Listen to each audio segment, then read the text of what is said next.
Hey, thank you so much for joining with me in this video. If you like this kind of content, please do like and share this video, and do consider to subscribe. It helps the channel tremendously.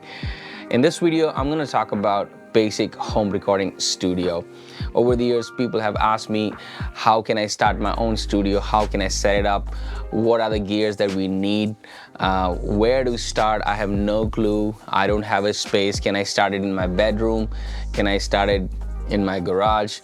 And the answer to this whole mystery is anybody can start a home studio, especially in the time that we are living. The technology is developing so fast. There was a time, I remember in my childhood, our church had a studio, and to go to see the studio, it was just like going into a candy store. We had a lot of analog gears back in those days, but now you don't need necessarily those analog gears. You can have a stripped down version and you can just start recording in your bedroom. And honestly, that's how I started in my home. I had a stripped down version. Everything was in the box. I did not have analog gears at that time to start. And let me tell you also, when you see these kind of studios, like this is another studio that we have, and in this studio we have a lot of outboard gears, and I love analog gears.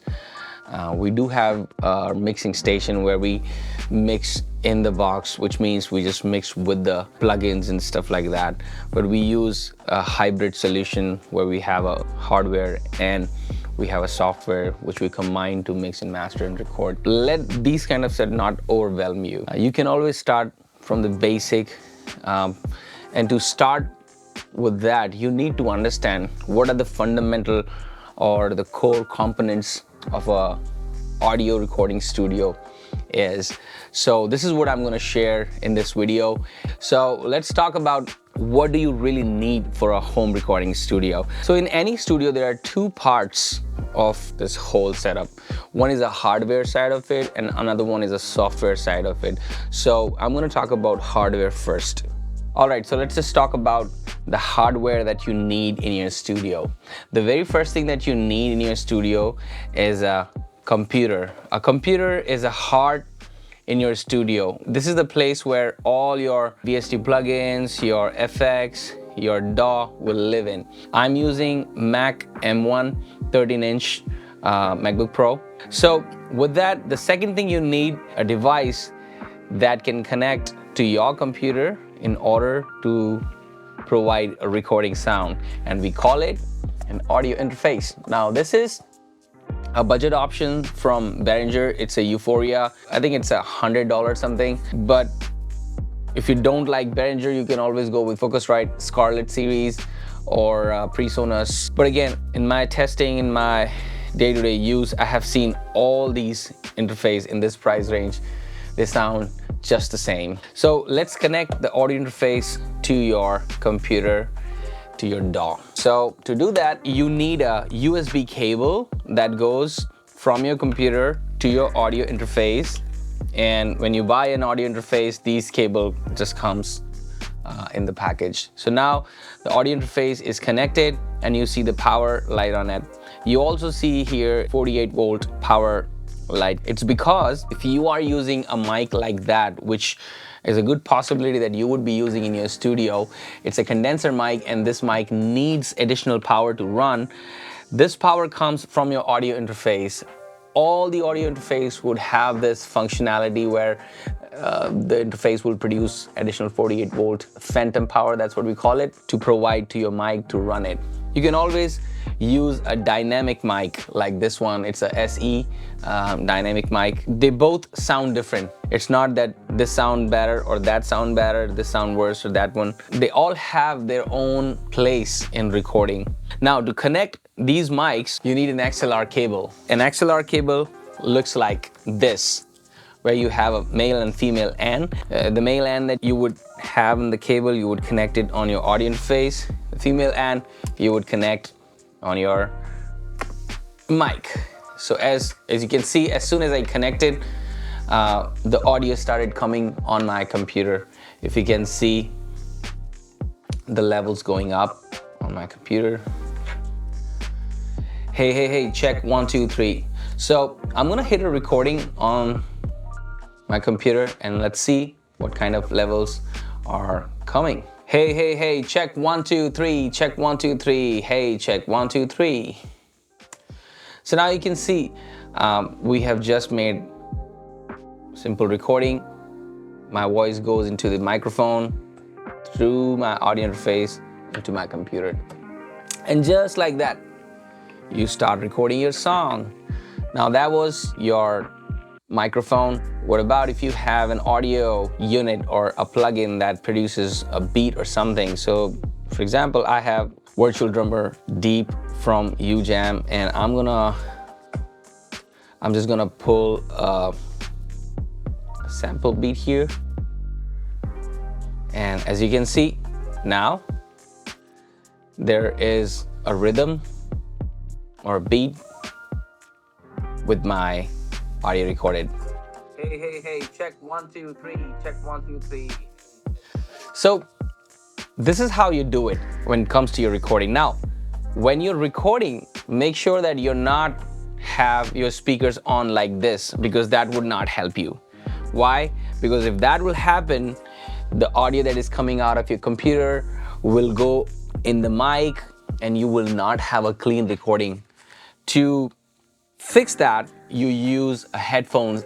So you connect this to your audio interface, and then that way you have your monitoring headset, you're monitoring while recording. Apart from that, you can also add a MIDI keyboard into your setup. That'll help you to create MIDI tracks, because you need something to play those MIDI instrument in your DAW. You can start with a smaller keyboard. A lot of brands have a pocket or traveling version of those MIDI keyboards. The other thing you can also add is some acoustic instrument like acoustic guitar, some percussion, or maybe you have electric guitar that you can straight hook in. You don't need mic for that, just hook in with the pickups and then start recording. And again, with all these instruments, you can always edit their sound and manipulate the way you want it to sound. So apart from headphones, I would suggest to incorporate studio reference monitors in your setup. It's always good to have speakers for you to have a good reference and sound while you're mixing and mastering. Studio reference monitors, they come in a variety of range in terms of size and also price point. You really need to see what fits in your budget, and especially the room and the environment that you are setting up your studio in, how those speakers translate or sound your mix in that room. That's what you really need to look. So now let's talk about the software side of your studio.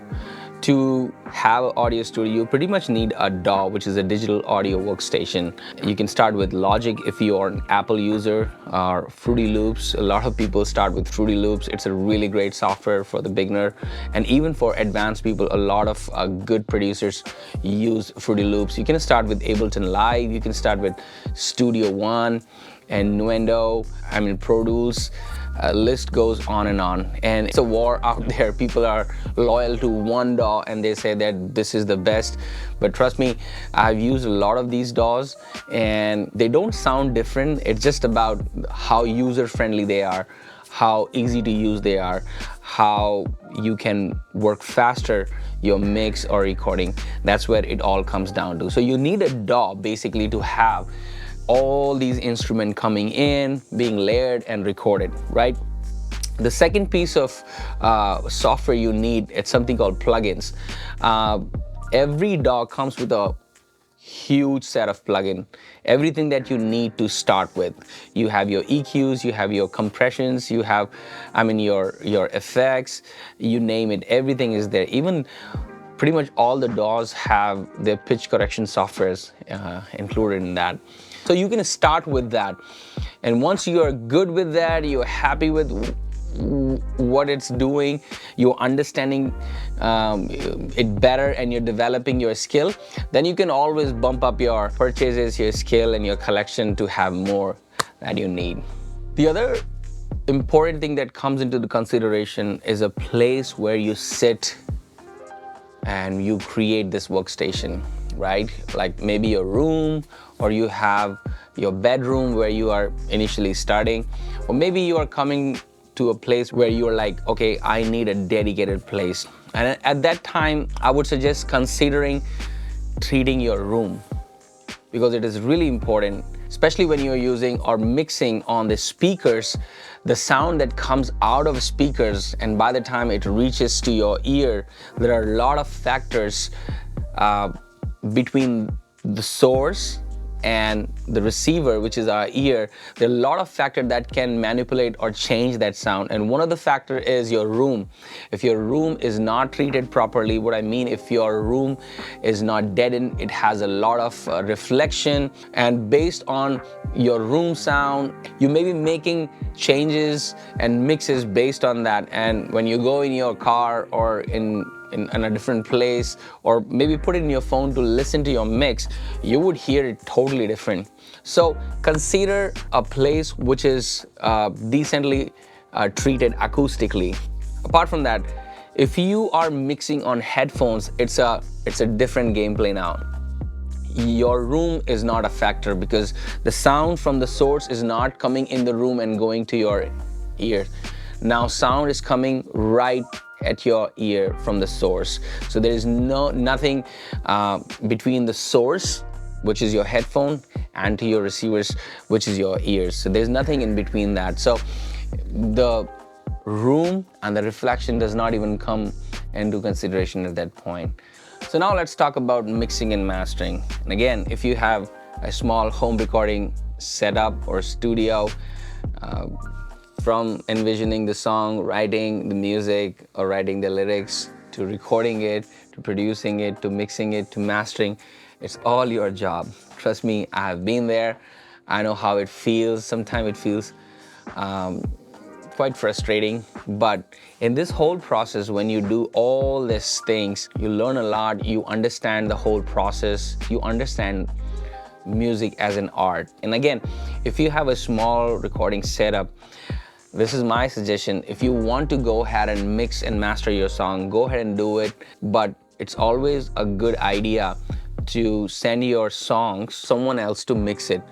But if you don't want to do that, you would say, hey, this is my song, I want to mix it the way I want to mix it, go for it, mix it. But when you mix it, always send your mix to some of your friends or people whom you trust, who will give you honest opinion. Send them and say, hey, I mixed this song and tell me how it sounds. Even till today, I do this. When I mix or master a song, I send it to a couple of my friends and say, hey, can you listen to this song and tell me what you think? How does it sound? And every time they come back, they'll say, it sounds good. I feel that the mid was scooped, or I feel the highs were too harsh. And they would bring those suggestions.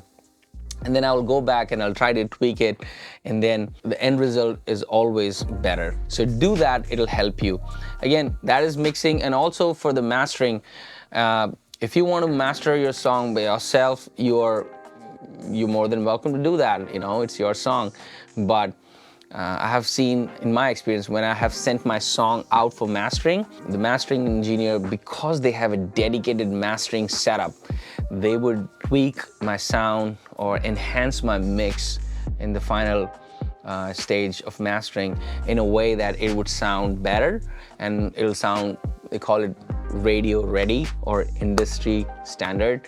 And that is really important, because when you want to produce a song, that would go out and sound just like any other song, if not better, out on the internet.